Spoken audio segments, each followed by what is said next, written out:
যারা বারবার star block খাচ্ছ তারা যদি এই কাজটি সপ্তাহে 2বার করো তারা কিন্তু স্টার ব্লক খাবে না। তাই আমি প্রত্যেককে বলছি যারা প্রফেশনাল কাজ করো তারা প্রত্যেককে সপ্তাহে 2বার করে এটা চেক করবে। তার জন্য কোথায় যেতে হবে? সবার আগে যেতে হবে প্রফেশনাল ড্যাশবোর্ডে। প্রফেশনাল ড্যাশবোর্ডে যাওয়ার পরে এখান থেকে এখন যেহেতু সিস্টেম চেঞ্জ হয়ে গেছে আর কি, এখানে স্টারের অপশন আসতো, এখন কিন্তু এখানে আসবে না। তাহলে এখান থেকে যেতে হবে আমাদের মনিটাইজে যাওয়ার পরে এই দেখো এখানে স্টারের অপশন এসেছে, স্টারে টাচ করব। স্টারে টাচ করার পরে এখানে response to all star sender এখানে টাচ করব।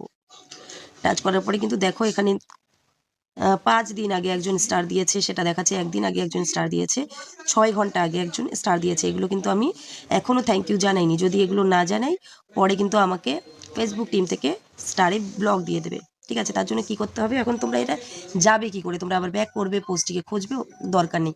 এখান এই পোস্টটাতে টাচ করব, ফুলে নয়, পোস্টে টাচ করব। পোস্টে টাচ করার পরে এই যে এখানে গিয়ে সেন্ড উইথ স্টার, এই যে এখানে গিয়ে আমরা থ্যাংক ইউ জানিয়ে দেবো। ব্যাস হয়ে গেল। ঠিক আছে, আবার এই পোস্টটাতে গুড মর্নিং লেখা রয়েছে, এই পোস্টটাতে টাচ করব। চলে আসলাম পোস্টে, সেন্ড উইথ স্টার্স, এটাকে থ্যাংক ইউ জানাবো। Thank you. Okay, react to 1 star সেন্ডারে টাচ করে সেন্ড করে দেবো। প্রত্যেক সপ্তাহে 2বার, অন্তত পক্ষে 2বার এই কাজটা আমাদের করতেই হবে, তবে কিন্তু কেউ স্টারে ব্লক খাবে না।